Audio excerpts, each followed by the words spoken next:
It's hard to believe that this was our full garden last year. This now is just our tomato plants, and we've got a few other things that are growing in this sort of section that we had made here, but for the most part, this is all tomatoes. I'm gonna give you a little tour of what we've got growing here, other than just our chickens and ducks and stuff like that, because that's sort of a given ongoing for meat. We've got a short season. We've got a very, very short growing season here, so we can't grow too much. We can't grow a lot, but we grow what we can by ourselves. And so we're excited about what we do have growing and what we can grow. And we're excited about what we're gonna be able to produce and make and can and save out of that for coming years. So we're excited. So let's take a look at the rest of the garden.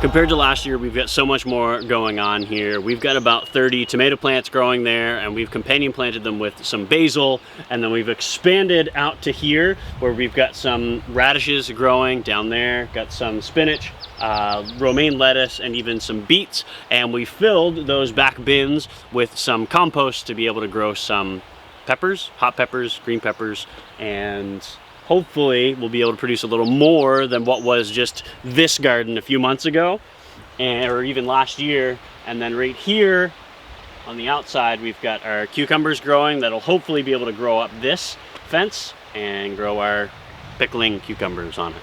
This might not look like too much, but I'm pretty excited about this. This is our big garden. Considering how small our garden was last year, this one is massive. Given that we were kind of busy like having a baby and stuff during planting season,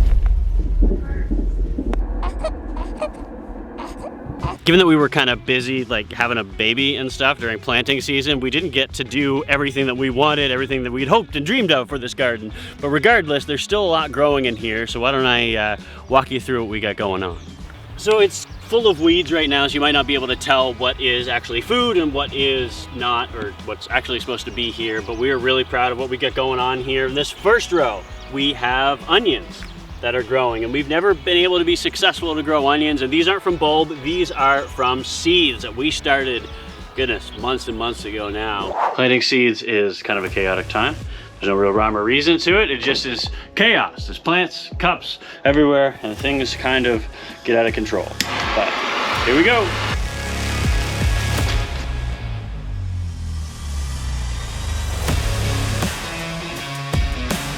We've got most of this row growing as onions, and then on to a few different things over there.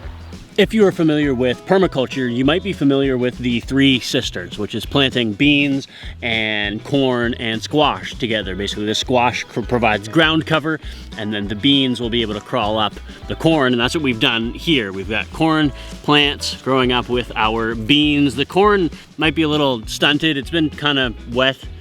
I don't know, I've never successfully grown corn, and I'm very hopeful for the beans. I grew a bean in elementary school, so if that counts, we're doing good with these guys. And just like the onions, we've got full rows of beans and corn here. We've got 1, 2, 3, 4 of them, and then we move on to peas that Nicole planted. These itty bitty pea plants right here. Our major thinking in preparing and growing the garden is that we want to be able to produce as much to preserve as possible. A lot of our sauces and pastas and stuff are very tomato based, and then beans are a great protein to have to use for ourselves, to use for soya, whatever. So use beans, peas. Peas can be used for feed for animals, can be used for feed for us, and then onions are basically the base flavor of every meal. We use it for every meal, so as many as we can grow and we can keep cool in a root cellar or something, we'll be happy with that. And you've probably seen it and been curious about the row cover. You may have seen us do a little chaos planting on that side. We'll get to that in a minute. But we have our cole crops growing under here, which it looks like some of them are actually growing pretty well under there. I think that's one another. Yep, look at that. So hopefully we'll be able to be successful in growing something like cabbage, cauliflower, broccoli. I don't know. We will see. We're waiting on it. They are growing. You see that. They're not being eaten by bugs, but we'll get there, hopefully. So that is our row cover. That's all of our like broccoli and cauliflower and kale, cabbage, if it'll be able to grow. And then we move on to what we chaos planted that I'm actually kind of the most proud of. That is all of our viney vegetables in there. And I don't know where or what is what. So anything from melons to cucumbers to squash to pumpkins, that is what's growing in there. You can see that like Nicole tried to do some nice pretty rows. It kind of goes, there's one there, there's one there, there's one there. But what I did is just kind of chaos. There's some right there, right there. There's one right here. They're kind of all over the place. And you may be asking yourself about these guys right here, what we're doing with these. And basically, we're creating little greenhouses for these guys. And some of them are doing a lot better than other ones. Let me see if I can find one that's growing really good. I think this is a cucumber right here. Growing really good. You got that extra leaf coming up there now. So we're excited. And basically, we had those because we were using them to seed in.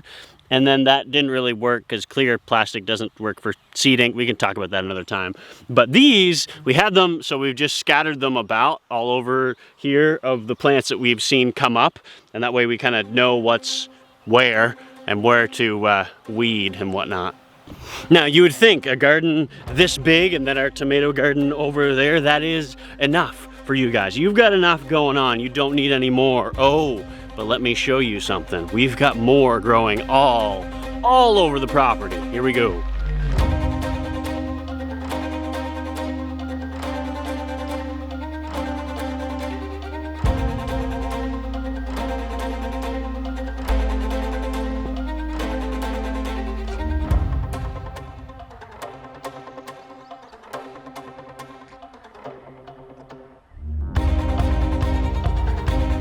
Isn't that right, girls? Tell them how busy we are, and how much we got going on, and how heavy that thing is to move.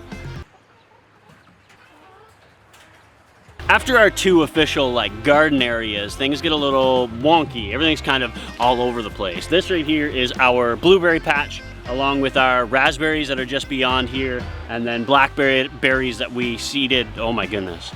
Everything kind of makes sense over there, whereas here, everything else is kind of scattered. This is our berry patch. We planted these blueberries last year. I think there's 5 of them. There is some raspberries that I grew from cuttings this year, blackberries that I grew from cuttings. So this will kind of be our berry row here in the next little while. And then if we go up and over to by the house where things are way too grown up and shouldn't be, we've got our sunflowers that are growing right here. That'll be really nice up against the side of the house, which I think will look super cool once they're grown anyway. Raspberries. I'm surprised that these guys are actually leafing out. Raspberries again. Blackberries, again, leafing out. And we just planted these. They look great. This is our ground cherry pile. It kind of looks sad because they're not really growing up. They're not really happy where we've got them, but they'll come.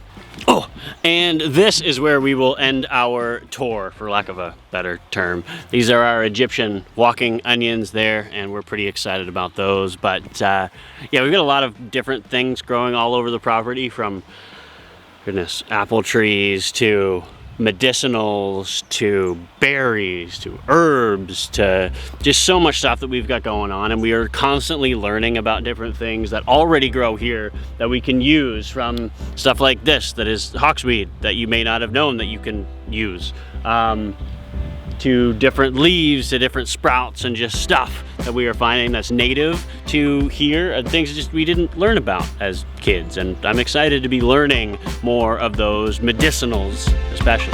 I've been trying to move a mountain on my way to get to you. Skinny dipping in an ocean blue. It's an uphill kind of battle to make you see my point of view. Is it worth it? I ain't got a clue. Sometimes you shoot yourself in the foot not to go to Vietnam.